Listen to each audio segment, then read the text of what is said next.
26 vite që çdo mëngjes nis me të njëjtin ankth dhe çdo natë përfundon me të njëjtën plagë të hapur. Një përgjigje e munguar ende mbahet peng për më shumë se 1500 familje që presin një shenjë për fatin e të dashurve të tyre. Për Vera Hotin nga Krusha e Madhe, koha është ndalur në pritje të një lajmi për vëllain e saj dhe 2 djemt e agjes. Ne si familjar vazhdojmë të persekutohemi emocionalisht, psikologjikisht nga shteti i cili i ka kryer këto krime dhe adresa dihet është shteti serb. Dhimbja është shumë e madhe. Kërkoj nga institucionet tona dhe nga faktori ndërkombëtar i cili ka një rëndësi të veçantë për t'i bërë trysni shtetit serb që të tregoj për njerëzit tanë ku janë dhe të dim për fatin e tyre.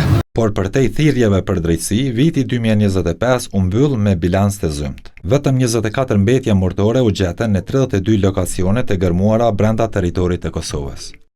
Sfidë në këtë proces vazhdon mbetet mungesë informacione të besueshme, më saktësisht mungesë informacione që do duhet vinin nga arkivat e institucioneve të Serbisë.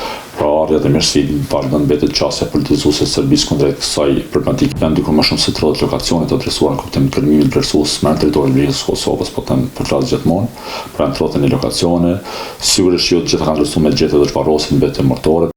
Ngecja e procesit faturohet edhe te dështimi i faktorit ndërkombëtar për të detyruar palët që të respektojnë deklaratën e përbashkët e Brukselit. Dhe marrëveshja ka para po që ndërmjetësuesi pra Bashkimi Evropian në rast se e vren që njëna palë ose dyja palët nuk zbatojnë marrëveshjen, atëherë munden më ndërmarrë edhe veprime ndëshkuese, pra sanksione të ndryshme, mirë po ne nuk kemi pa diçka të tillë nga Bashkimi Evropian.